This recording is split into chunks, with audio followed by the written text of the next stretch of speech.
իրականացվում են ճնշումներ,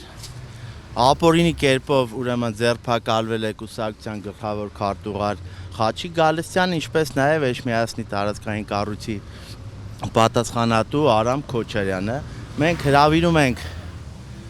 ներկայացուցչության ուրեմն ուշադրությունը նշված գործի վրա,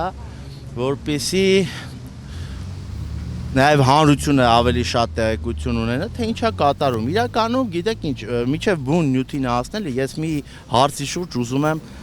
խոսել, ֆիքսել։ Ես գիտեմ հասարակական ընկալումը ինչպիսին է, նաև ասում են, այ տեսեք, չգիտեմ, իշխանությունները քանի որ այդ քարոզչական գրոհը իրականացնում են, ընդդիմություն, ձայների, չգիտեմ, ձայներ առնել, հա, ոնց որ սիրում են ասել, կոռուպցիա եւ այլն։ Ես ուզում եմ հիմա դիմել մեր հանրությանը, քանի որ շատ լավ առիթ ունենք։ Սիրելի ժողովուրդ, այսօրվա Հայաստանում Նիկոլ Փաշինյանի գլխավորած ճակերտավոր ժողովրդավարական Հայաստանում ովքեր են նստած։ Քաղաքական գործիչներ, կուսակցությունների ներկայացուցիչներ, սրբազաններ, լրագրողներ, բոլորը ընդդիմադիր քաղաքական հայացքներով։ Իսկ ուրեն այն պաշտոնյաները, որոնց տարիներ շարունակ, տասնամյակներ շարունակ Նիկոլ Փաշինյանը մեղադրել է եւ մեղադրում է երկիրը թալանելու,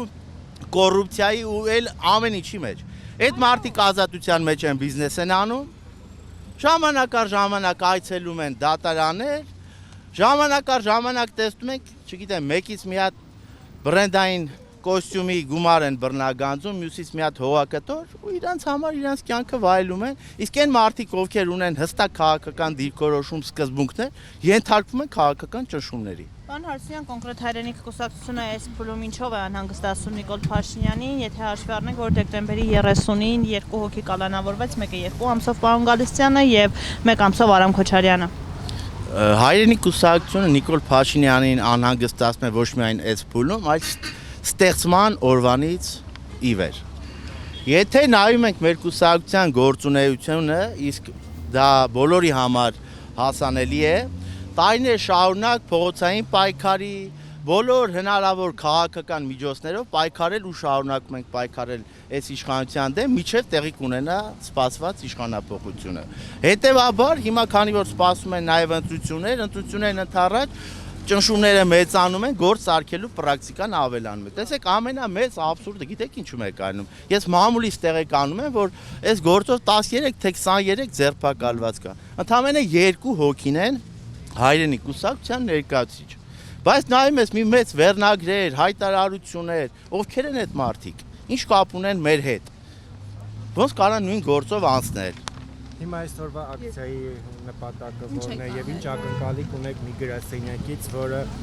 որևիցե կերպ չի արձագանքում ոչ միայն Խաչիկ Գալստյանի, այլ նաեւ մյուս անազատության մեջ գտնվող անձանց իրադարձությունների վերաբերյալ պահպանում է տոտալ լռություն։ Շատ լավ հարց եք տալիս։ Դա նույնն է, գիտեք, որ ասենք, եթե մի անգամ փորձեցինք իշխանափոխություն անել, իշխանափոխություն չեղավ, ուրեմն պետք է իշխանափոխության մասին չմտածենք։ Եթե մի անգամ որևէ սոցիալական խնդիր ունեցանք, դրա մասին բարձրաձայնեցինք, անկախ նրանից ով է իշխանության, այդ խնդիրը չլուծվեց, ուրեմն պետք է այդ խնդիրները չբարձրաձայնենք, չասենք։ Ոչ, քաղաքականությունը նախ եւ առաջ մանավանդ մեր նման թույլ ժողովրդավարական երկրներում ենթադրում ու պարտադրում է հետևողականություն, իսկ մենք այդ հետևողական պայքարը տանում ենք։ Իսկ ով ասել, որ Եվրամիությունը նույն, հա, որը նախկին տարբեր իշխանությունների ժամանակ շատ ավելի համարձակ հայտարարություններ էր անում տարբեր իրավիճակների, քաղաքական գործընթացների ժամանակ, քան այս իշխանության ժամանակ։ Բայց դա չի նշանակում, դա ներողություն, դա չի նշանակում, որ մենք պետք է ասենք, որ գիտեք ինչ դե, որ այդպես է, ուրեմն մենք դրա հետ համերաշխենք, մենք մեր իրավիճակը ներկայացնում ենք, օգտվում ենք բոլոր այն հնարավոր քաղաքական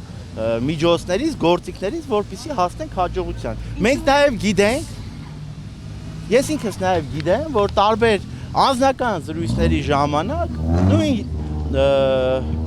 ԵՄ ներկայացուցիչ, տարբեր միջազգային կառույցների ներկայացուցիչներ այս իշխանությանը ներկայացնում են որոշակի խնդիրներ ու դրա համար դա կրկնում եմ եւս մեկ հնարավորություն է քաղբանտարկյալների իրավունքները պաշտպանելու, որը մենք իրացնում ենք։ Պարոն Հարությունյան, ո՞րն է պատճառը, որ այսօր այդ կառույցները այսօր լուր են, իսկ նախկին իշխանությունների ժամանակ լուր չեն եղել։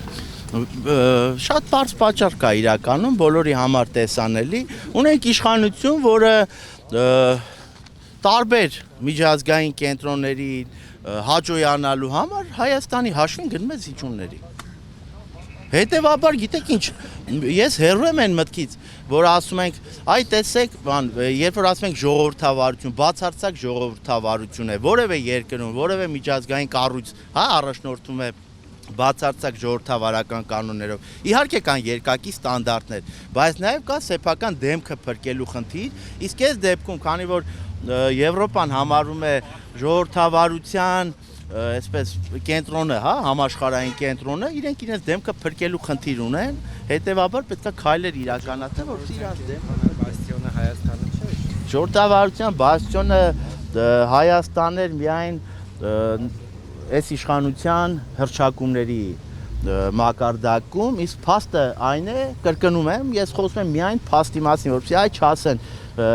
ասում են, բերում եմ հիմնավորում, ովքեր են այսօր Հայաստանում ուրեմն փակի տակ բանտարկված քաղաքական ընդդիմադիր Հայաստան ունեցող մարդիկ։ Ուր են այն տարբեր պաշտոնյաները, որոնք ինչպես Նիկոլ Փաշինյանը ու իր ուրեմն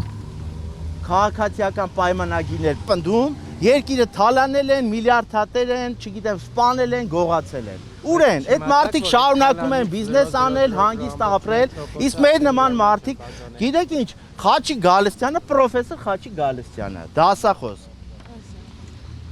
Կրթում է երիտասարդների, չէ՞։ Այս իշխանության այ նման մարդիկ խանգարում են։ Պետք չի ունենալ նման մարդիկ։ Հակառակը պետք է լինեն մարդիկ, ովքեր միայն միացնեն հանրային հեռուստաընկերությունը, նայեն Հայաստան, ասեն, էս ինչ լավ է, կյանքը ուրախ, ամեն ինչ լավ է։ Ինչ ակնկալություն եք այս կառույցին։ Տեսեք, երբ դուք չեք,